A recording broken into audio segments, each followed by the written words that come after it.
Preparaw ya asigun al Philippine National Police para el grande numero del mga Kristiyano quien el kabalega ng mga sementeryo publiko o privado mañana. Es el cosa y habla el jefe del mando policía local, Senior Superintendent Luisito Magnaya na media durante el media briefing na sa opisina Indenantes lang aga. Bago pa po may start yung implementation ng executive order na yan ng ating mga kapulisan, ay naghanda na po at mag-umpisa po ngayong araw na ito. Sila po ay nag-iikot na sa kanilang mga sementeryo. At marami tayong mga kababayan na binabantayan nila ngayon, lalong-lalo na marami tayong mga kababayan na nagpupunta na nga. Yung iba ay humahabol pa rin doon sa mga paglilinis.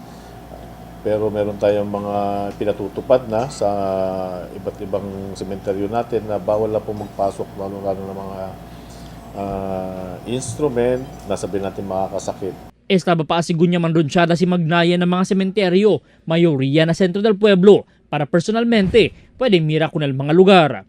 Asigun pa konele, 40 mga sementeryo, el debe bisya sila na entero syudad, imposible este por causa na augmentation deployments del Task Force Zamboanga y Regional Public Safety Battalion 9 estaba na Police Regional Office 9.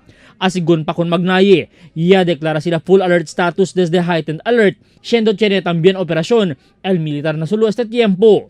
Ang ating pong kapulisan ay merong sabihin natin augmentations na kagaya po ng mga FTP yung ginagamitan natin.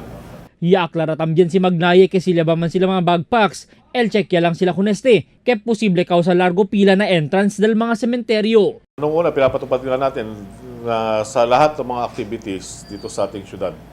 Pero sa ngayon po, hindi po kasi may iwasan na ang mga kababayan natin pupunta po sa sementeryo, magdadala po ng mga gamit.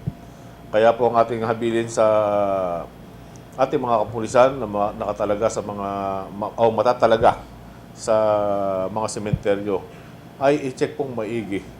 Kung may mga bagyan, ilabas po lahat ng gamit para po makita.